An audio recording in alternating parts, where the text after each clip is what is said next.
Just জীবনে একটা ভুল করছো, আমাকে বিয়ে করে ফেলছো, বিকজ আমি তো তোমার জন্য পারফেক্ট না। ফাইন, আমি এরকম ইমপারফেক্ট মানুষের সাথে থাকতে পারবো। I want divorce. আবার বলো। আমি ডিভোর্স চাই। আলহামদুলিল্লাহ, আল্লাহর ওয়াস্তে আমাকে মাফ করে এনতে বের হয়ে যা। ভাবা ভাবি সব শেষ। সুজন স্যার, কম্প্রোমাইজ করে এত গরিব মানুষের সাথে থাকা যায়, কিন্তু এইরকম একটা নোংরা মেন্টালিটির মানুষের সাথে কম্প্রোমাইজ করে আমি থাকতে পারবো না। স্যার, সিম্পল একটা কথা বোঝায় বলি, হ্যাঁ ভালোবাসার বিয়ে ছিল, কিন্তু আমাদের লাভ ম্যারেজ থেকে লাভটা অনেক আগে উড়ে চলে গেছে। এখন শুধু ম্যারেজটা আছে, তো এটাকে আপনি উড়ায় দেন প্লিজ। লাভ থাকবেও না। আমি কোথায়? হসপিটালে।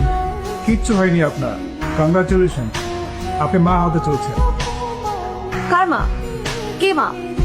আরে কার মাকে এই উল্টা অর্ডার প্রশ্ন করতেছো তুমি বোকা?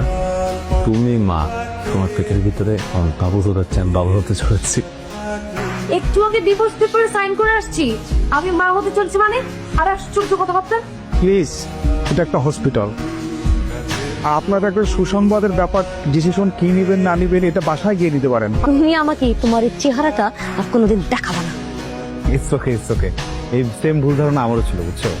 আমিও ভাবছিলাম যে গতকালের পর আর কখনো তোমার চেহারা দেখতে হবে না, কিন্তু দেখো এখন বুঝতেছি তোমার চেহারাটা না দেখলে তো আমি তো শান্তি পাবো না, আমার তো রাতে ঘুম হবে না। আমি কার দিকে তাকা থেকে ঘুমাবো একটু বলো? আর তুমি যে বাসা থেকে চলে যাবা, তুমি তো একা একা যাবা না, সাথে করে তো পেটের ভিতরে আমার বাবুটাকে নিয়ে যাবা, এটা তো আমি হতে দিব না, বুঝছো না শোনা? তুমি তোমার এই মুখ দিয়ে বলছিলে না আমাকে ডিভোর্স দিবা, এখন যদি তুমি তোমার মুখ দিয়ে আমাকে বলো যে তুমি একদম বদলায় যাবা, ভালো মানুষ হয়ে যাবা, তুমি তোমার এই জিব্বা দিয়ে পুরা বাসা যেটা ক্লিন করবা, তারপরেও আমি তোমার সাথে সংসার করতেছি না। দেখুন, আপনি তো ম্যারিড, আমরা চাইলেই আপনার অ্যাব্রেশনটা করতেই পারি, কিন্তু এখানে আইনি কিছু জটিলতা আছে। ইভেন আপনার অভিভাবক আর আপনার হাজবেন্ডকেও প্রয়োজন আছে, তার পারমিশন ছাড়া আমরা আপনার অ্যাব্রেশনটা করতে পারবো না। আপনি সিয়াম সাহেবের ওয়াইফ বলছেন? এখন সে আমার হাজবেন্ড না। তারপর বলুন, ফোন করেছেন কেন?